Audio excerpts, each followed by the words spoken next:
Welcome to our living laboratory, where scientists from Epcot and the U.S. Department of Agriculture are exploring innovative ways to produce bountiful harvests now and into the future.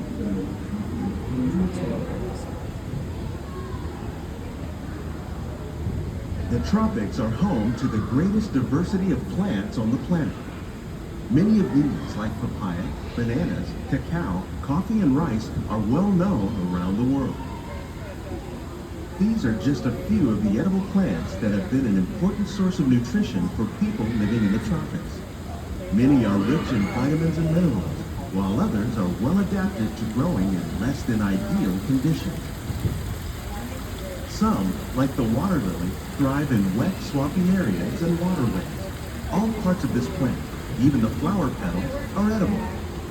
The starchy root of the plant has long been used to make flour for baking.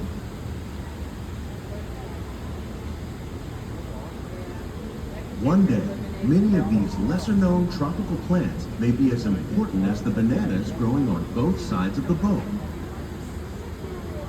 More than 28 million tons of bananas are eaten annually, making it the most popular fruit in the world.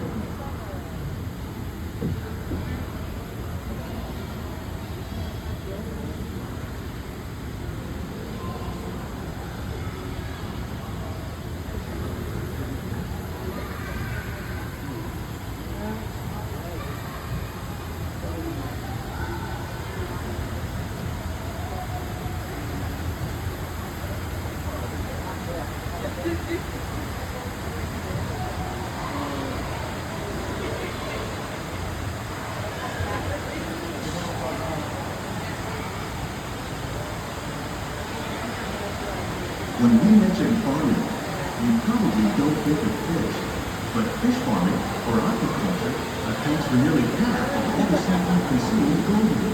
Tilapia, bass, and catfish, like the ones you see here, are three of the more popular crops raised by fish farmers. The sustainable system we're using here recycles the water in the tanks. As a result, we're able to save millions of gallons each year. Our small fish farm produces nearly 5,000 pounds of fish each year to serve in restaurants around Walt Disney World. Innovations like this one can play an important role in our efforts to produce bountiful harvests and still protect natural resources.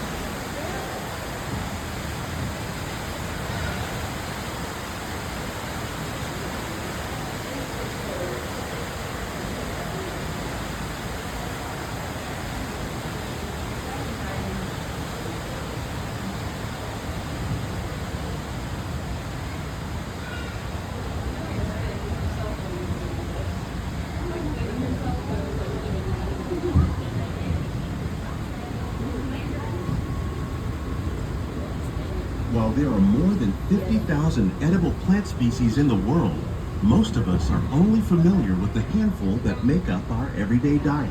The common grains growing here, wheat, maize, sorghum, and millet, plus rice, account for nearly 2/3 of our global food consumption. Learning how to increase yields of these staples is an important goal of research around the world.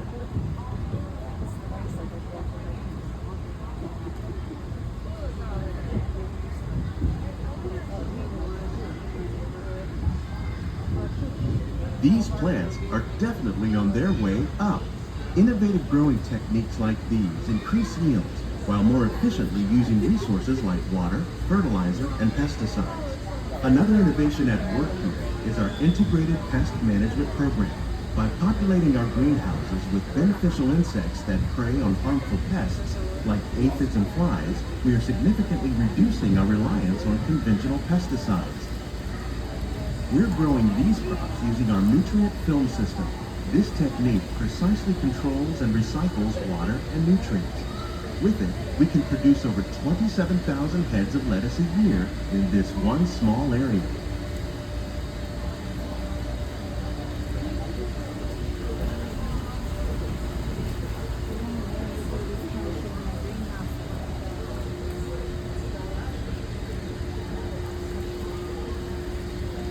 Some of our best ideas have been inspired by nature, like these fruit and vegetable trees. By growing these ground plants vertically, we can increase yields and better control diseases. These crops taste as good as they look. In fact, we serve more than 15 tons of produce from our greenhouses in restaurants here at the land every year.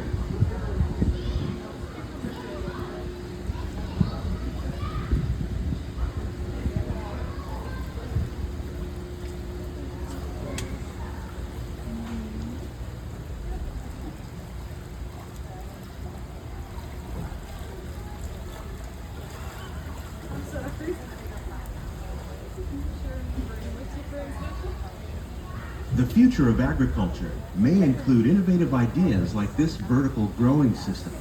Plants grown in this way use a fraction of the space required by traditional growing methods. That saves water and increases production. The aquaponics system on your left combines hydroponics with aquaculture. The fish provide a natural source of fertilizer for the plants, and the plants help keep the water clean for the fish. It's another great way to produce more while using less. In our lab, Epcot scientists are working with the U.S. Department of Agriculture on a number of innovative projects. The goal of these efforts is to produce higher yielding and better quality plants.